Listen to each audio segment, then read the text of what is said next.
El ple del Consell Comarcal de Cerdanya d'aquest dilluns al vespre va aprovar per unanimitat una moció a favor de la candidatura de Barcelona-Pirineus als Jocs Olímpics d'hivern del 2022, davant la preocupació que l'Ajuntament de Barcelona es faci enrere i no presenti la candidatura per l'any 2022.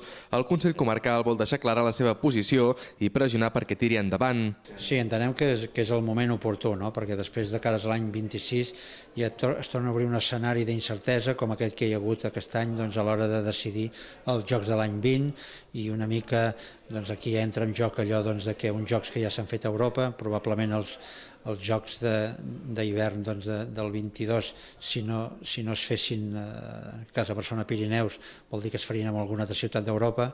En aquest ple també es va abordar la problemàtica dels menjadors escolars dels centres rurals de la comarca.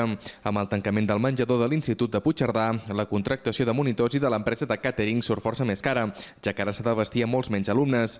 El president del Consell Comarcal va anunciar que s'havia negociat amb el Departament d'Ensenyament i que en els propers dies es podria desencallar alguna ajuda per tal que el servei de menjador, amb els mateixos monitors i la mateixa empresa de càtering, no fos tan cara. Tot i això, va esperonar ajuntaments i AMPAs a buscar altres solucions. No s'ha de desestimar altres possibles alternatives.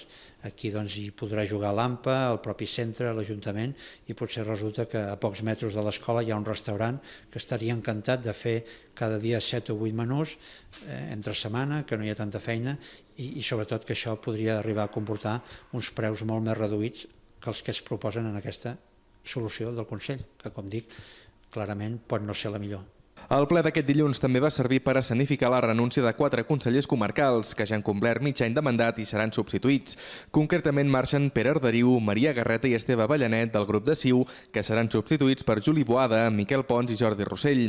També plega Pere Oliu d'Endavant Cerdanya, que serà substituït per Esteve Baquer. El ple també va tenir un record pel fins ara alcalde pedani de Pi, Lluís Casanovas, mort el passat dissabte.